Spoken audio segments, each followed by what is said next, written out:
Proposition on the upcoming ballot would give the Board of Aldermen more say in how the city of St. Louis spends and budgets its money.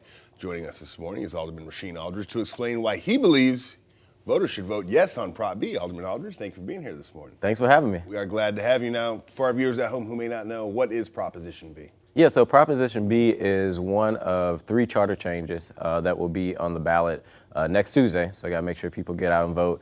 It originated from a charter commission that was started this year to really look at our charter. So the charter is like the city Bible. So Proposition B will give aldermen, most people elected official in the city of St. Louis, the ability to increase within the city budget.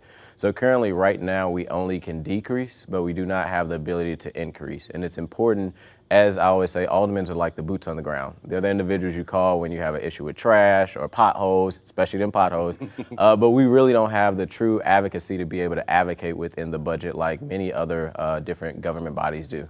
So what other legislative bodies have powers similar to Proposition B? I mean, literally every other body. When you think about the federal government, if it's Congress or the Senate, or if it's on the state level, I served on the state for 5 years and I served on the budget committee, or even like St. Louis County, Kansas City, or municipalities like Clayton, their legislative branch has the ability to increase within the city budget as well as decrease. But a long time ago, that was taken from aldermen due to a former mayor that took away the ability to increase.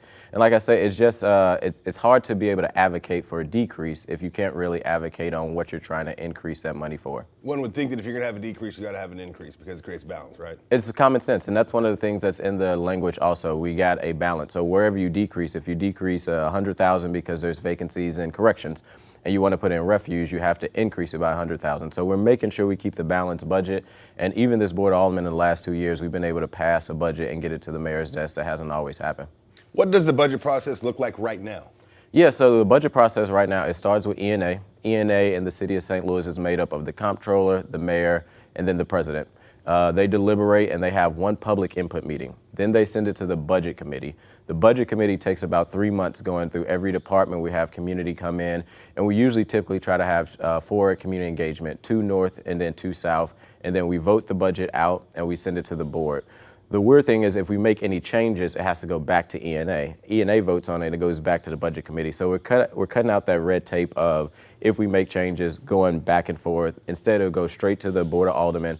The Board of Aldermen will vote on it, and then we'll send it to the mayor. And regardless, whatever changes happen or don't, a budget will go into effect by July 1st. Last question as we wrap up. Is Proposition B fair? Proposition B is fair. It's balanced, and I think it is something that allows, again, constituents, as they elect their alderperson in the city of St. Louis, to actually have the ability to advocate for them when it comes to different city departments, and not just, for the last several years, feel like we're just a rubber stamp when it comes to the budget. Good deal. Thank you for being here, Alderman Aldridge. We appreciate you. Always good seeing you.